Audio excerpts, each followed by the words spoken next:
the Elephant Lounge. I'm your host, Tuesday. I want to thank you for joining me. Let's go back to January 20th. We have Alyssa Milano tweeting, "The red MAGA hat is the new white hood. Without white boys being able to empathize with other people, humanity will continue to destroy itself. Hashtag first thoughts when I wake up." This, of course, was in response to a news story that was put out about the Covington Catholic High School who attended a March for Life rally in Washington, D.C. The news showed a very small, quick video depicting a Native American man identified as Nathan Phillips beating a drum and chanting, and a young man identified as Nick Sandmann staring and smiling or smirking at this Native American, and that students had surrounded this poor man who was also a Vietnam War vet, and oh my goodness, he stare smiled. And every year, I mean, think of how many people we lose to stare smiling, yet Nathan Phillips survived this awful attack. So of course, Twitter and their blue check marks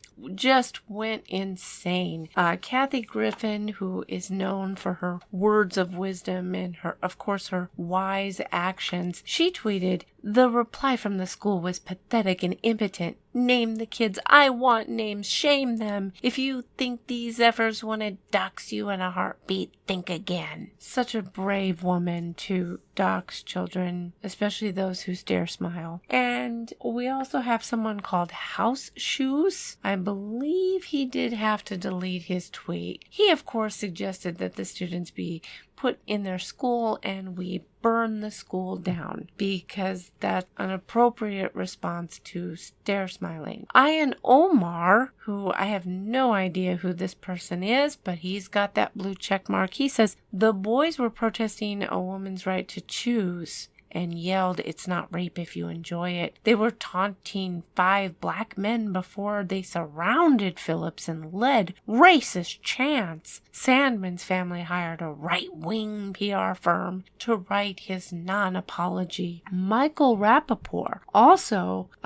decided to put out a series of tweets. I will not read them, but you can certainly read them for yourself. I try and keep my show as clean as I can.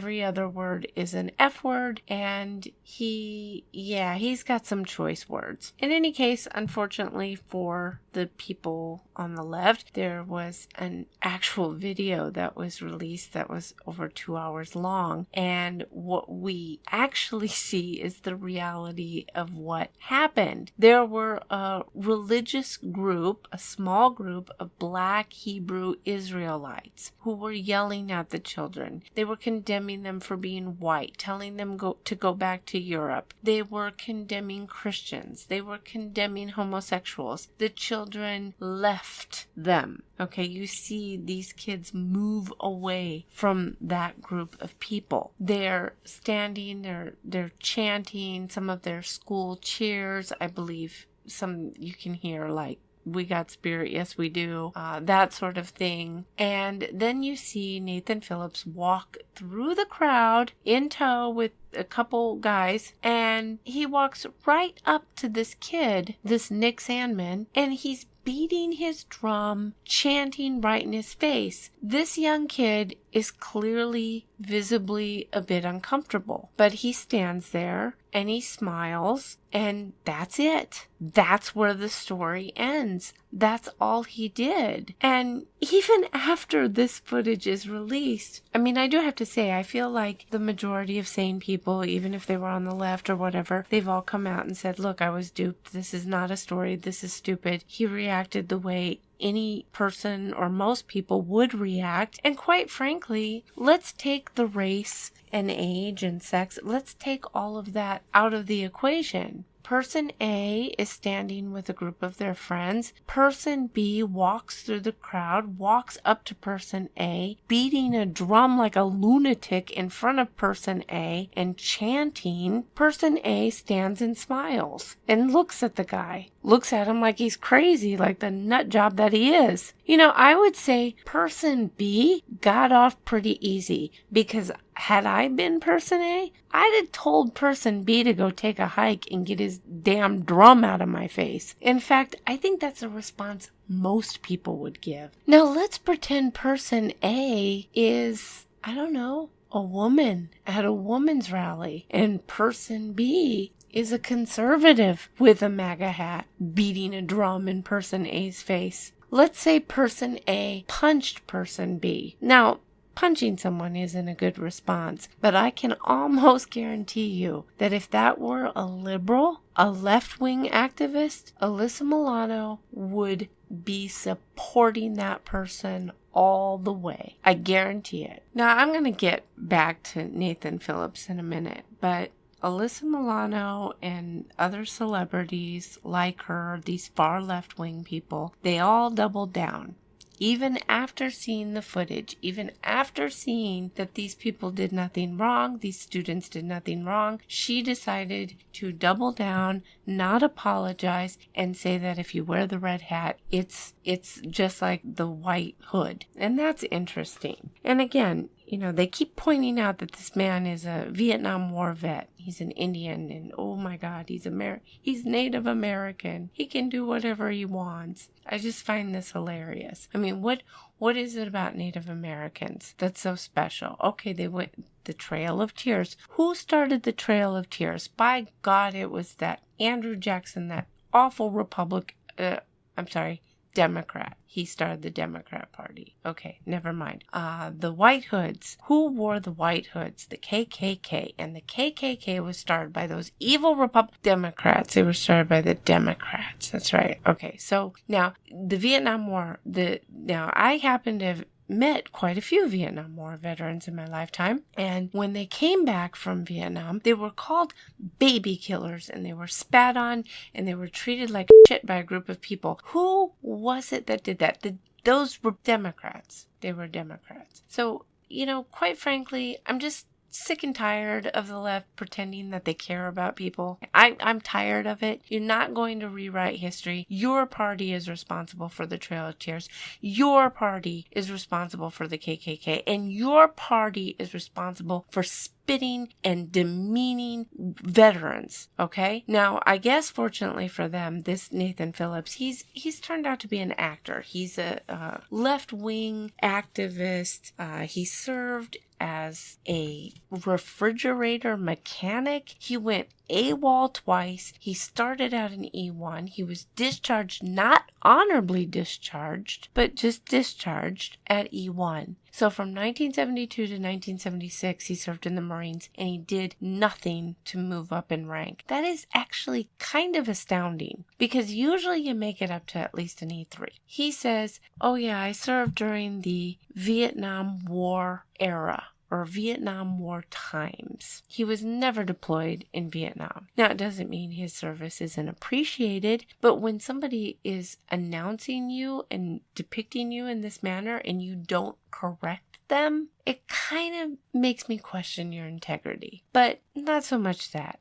How about you just being a blatant liar? So he does an interview with CNN, and they ask him, were you trying to calm the situation down basically when you saw kind of things seem to spiral out of control? Phillips, I think so. I think that was the push, that we need to use the drum, use our prayer, and bring a balance, bring a calming to the situation. I didn't assume that I had any kind of power to do that, but at the same time, I didn't feel that I could just stand there anymore and not do something. It looked like these young men were going to attack these guys. They were going to hurt them. They were going to hurt them because they didn't like the color of their skin. They didn't like their religious views. They were just here in front of the Lincoln. Lincoln is not my hero. But at the same time, there was this understanding that he brought the Emancipation Proclamation, or freed the slaves. And here are American youth who are ready to look like lynch these guys. To be honest, they looked like they were going to lynch them. They were in this mob mentality. Where were their parents? Because they were obviously a student group. Where were their... And then it cuts off. I find the statement to be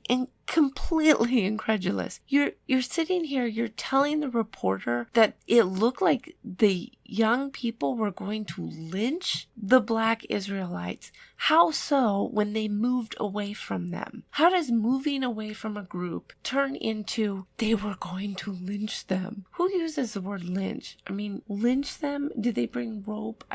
Were they carrying weapons? What are you talking about, old man? What are you talking about? This is disturbing that this man not only tries to suggest that this crowd of people were going to lynch another group of people, but then he infers some type of motive that, oh, it's the color of their skin. Says who? Says you? You are insane. And I have to know why it is CNN didn't take the time to look at the whole story and why it is they allowed this man to lie, to blatantly lie and not correct him. This stuff is dangerous. It's one thing for the media to come out with a story right away because they're trying to be on top of everything. I understand that, but this kind of stuff is dangerous. You're putting these kids' lives in harm's way. People want to dox them. People want to harass them. They had to close their school because of threats. This is disturbing. And Ms. Milano, let me tell you, I am tired of you and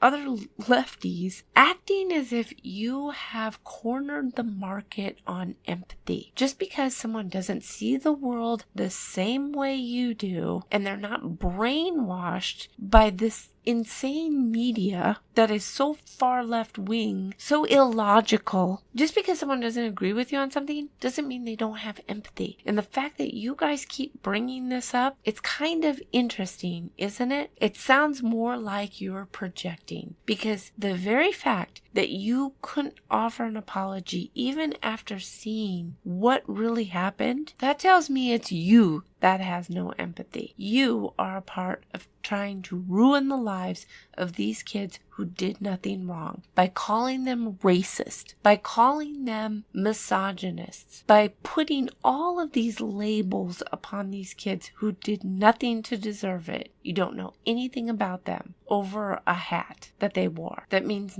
make America great again. Reagan used that same slogan. I don't remember anybody, well, some people did call Reagan racist, but not like this. Not at all like this. I just don't remember it being this insane. Maybe I'm wrong, but I don't remember that. In any case, maybe it's you who's the racist. Maybe it's you who lacks empathy.